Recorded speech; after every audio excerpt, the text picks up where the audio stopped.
Hi, I'm Carrie Hunt, NAFCU Senior Vice President of Government Affairs and General Counsel. Now that we're just starting the second quarter of 2015, I thought I'd take a few moments and give you an update on some key happenings here in Washington, D.C. First, let me talk about a white paper that NCUA publicly released this week titled National Credit Union Share Insurance Fund Improvements. This is yet the latest in NCUA's efforts to propose or finalize rules and make legislative requests seeking to mitigate perceived risks within credit unions. NCUA back in February indicated that one of its legislative priorities was to establish risk-based share insurance fund premiums. And they noted this in a footnote in their congressional testimony before the Senate Banking Committee.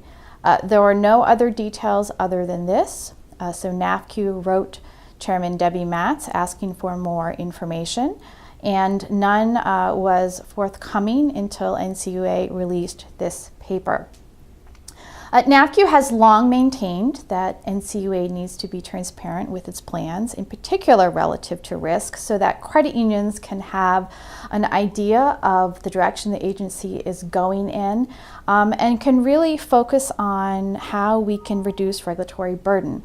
Unfortunately, the proposal that NCUA has laid out in its white paper does nothing to reduce regulatory burden, and in fact, in looking at some of the ideas that are in this white paper, it could result in an environment that, again, constricts the ability for credit unions to do business even further and does so unnecessarily. In this paper, the agency outlines some initiatives to change the Federal Credit Union Act. It wants to establish higher thresholds for the operating level of the NCUSIF. It addresses the authority to address risk-based premiums. It seeks to remove the statutory 1.5 equity ratio cap. In terms of its justification, the NCUA in this white paper outlines that they are seeking some of this authority because they do not have the appropriate tools necessary to run the fund in a manner that they think will protect credit unions. Certainly, NAFCU thinks that NCUA is looking at risk in a vacuum, and there are a lot of issues with what they have put out in this white paper. First of all, the agency justifies these requests in an effort to more closely align the operations of the NCUSIF with the FDIC fund, the Deposit Insurance Fund.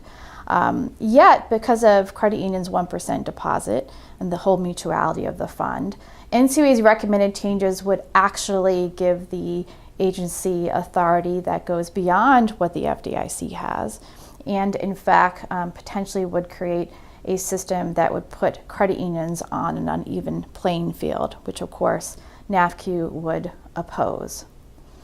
In terms of how the agency approaches risk, they really do want broad authority in terms of how they establish a risk-based premium. The agency wants to look at assets, not just insured shares, in terms of determining premiums, and they also are seeking additional authority relative to creating different tiers as in terms of assessing those premiums. And in the paper, the NCUA notes that they feel that an institution can be risky and pose risk to the insurance fund just based on its size, irrespective of any of the activities that it undertakes on its balance sheet. Again, from NAFCU's perspective, the agency is looking at risk in a way to create almost zero risk in the system. One of their justifications in this proposal relates to the corporate crisis and whether or not the share insurance fund was able to manage the corporate crisis. Yet, NCUA has already changed the rules relative to corporate credit unions so that the crisis we faced back in 2007 can actually never occur again. because they changed those rules. Credit unions are extremely safe and sound. We've weathered the financial crisis very successfully. And from NAFCU's perspective, NCUA needs to stop penalizing credit unions for the financial crisis and needs to, again, work to provide regulatory relief for its institutions. In terms of the future of these ideas relative to the Share Insurance Fund, it is certainly unclear as to whether or not any of these proposals that NCUA has outlined in its white paper would eventually become law. Certainly there does not appear to be any support right now on Capitol Hill for making these types of changes, and certainly NAFCU would have concerns with any proposal that potentially would negatively affect credit unions if it's not necessary for credit union safety and soundness. So we will continue to look at this issue. We will continue to dialogue with the NCUA on risk-based premiums in particular. But again, we do not believe that the risk that the NCUA has outlined exists in the credit union system. Also relative to risk, of course, NCUA's comment period for RBC2, Risk-Based Capital 2, is drawing near. If you've not gotten your comments into NAFCU and you'd like to, please do so we can include those in our official comment letter to the agency. And also we urge you to send in your own comments to the NCUA. Let me talk about a few more NCUA issues.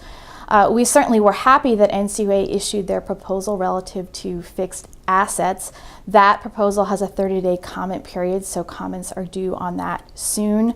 The only negative with the fixed asset rule is that it will likely take some time before it is finalized. So if credit unions are coming up against their fixed asset cap, they will still have to address that on the exam side and potentially seek a waiver.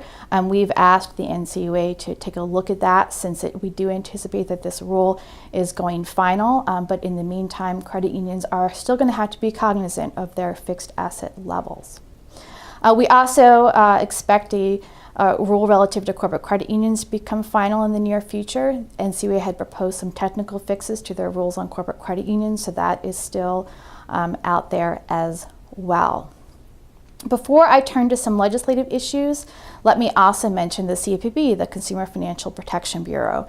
You may have seen that the CFPB issued an outline relative to payday lending. NAFCU has studied that very closely, and we anticipate that the CFPB is going to convene some SABRIFA panels. These are these panels made up of credit unions and other financial institutions and other small businesses to look at the impact of rulemaking on their businesses.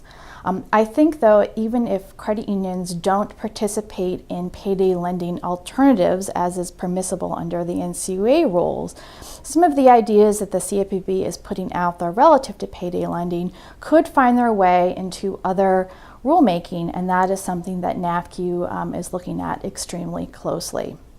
I continue to hear from credit unions relative to concerns as to how the CFPB potentially will regulate overdraft. Already the CFPB has been looking at overdraft on the enforcement side. The CFPB has very broad authority relative to whether or not something constitutes an unfair or deceptive practice, and they have actually started some enforcement actions relative to institutions if they feel that the institution is being deceptive to a consumer, for instance, relative to how they reorder transactions or some of those other practices that the CFPB has outlined that they are concerned about. NAFCU issued a FOIA request to the CFPB relative to overdraft to see what practices the CFPB is looking at, and we certainly will let you know when we get the results of that FOIA. On the rulemaking side, we do anticipate that the CFPB will issue some sort of rule relative to overdraft protection, but that process has been a very slow and deliberative one, and the CFPB is struggling with how best to approach overdraft legally, either through their unfair and deceptive regulatory authority. We do know that the CFPB certainly firmly believes that consumers need clear disclosures relative to overdraft protection, and they have a concern when a consumer is charged an exorbitant fee relative to the size of the transaction. So the CPB is trying to find a way to prevent certain practices from occurring, yet they do recognize that overdraft can actually be beneficial for consumers in terms of a comparison with NSF fees. Now, let me turn to the legislative side. NAFCU has been fast and furiously working on regulatory relief measures. We are hopeful that we can see some legislative changes happen this year. I do not anticipate that we will have one huge regulatory relief package, but that small pieces of legislation may ultimately pass Congress, although there still is a lot of pushback on some proposals. President Obama has indicated that he will veto any legislation relating to diluting the authority of the CFPB. Otherwise, the House and the Senate are both trying to focus on issues that are not controversial. The House Financial Services had a markup a few weeks ago, and in the next couple weeks, we may see some floor action on some of those bills. And we also anticipate that the Senate Banking Committee will have a markup in the very near future, likely on the 16th. So there are a lot of regulatory relief measures in play. Privacy notices is one that NAFCU certainly was hopeful was going to pass last Congress and didn't, so that certainly is the top of our list to hope that we can get through this year. There's provisions relative to mortgage servicing assets and risk-based capital that we are hopeful could get passed. We would like to see some action relative to Regulation D reserving limits. The GAO is beginning their study of this issue, so we hope that when that is resolved, we can see some legislative action as well. On the data security front, recently we had a markup of a data security bill. It was not a bill that NAFCU supported because it did not go far enough to protect financial institutions. So different committees in Congress have exerted jurisdiction over the data security issue, and NAFCU remains engaged on all fronts relative to data security to, again, try to create an even playing field so that merchants have to follow Graham-Leach-Bliley-like requirements, and so that data breaches can be prevented at the outset. We understand and clearly know how much data breaches are costing your credit union and how much they harm consumers, and we are working to see positive change in this regard. On the tax front, while we don't see any imminent threat to the credit union tax exemption, NAFCU also remains engaged in discussing the value of the credit union tax exemption as appropriate up on Capitol Hill. The last issue that I will mention that could end up being considered on Congress is the Military Lending Act. Right now, there is a proposed regulation relative to the Military Lending Act that would create some very onerous disclosure requirements relative to all types of lending. NAFCU has been working on the regulatory side to try to get some relief. However, if it appears there needs to be some statutory changes, we certainly will focus on those as well. With that, I think I will wrap up. Those were just a few issues that we are working on. As always, NAFCU appreciates being able to go to work every day for you. And I also want to give a special thanks to all of our credit union members for helping us grow new membership this year. If you have any questions, please feel free to give me a call, 703-842-2234, or shoot me an email at chunt@nafcu.org. Thank you.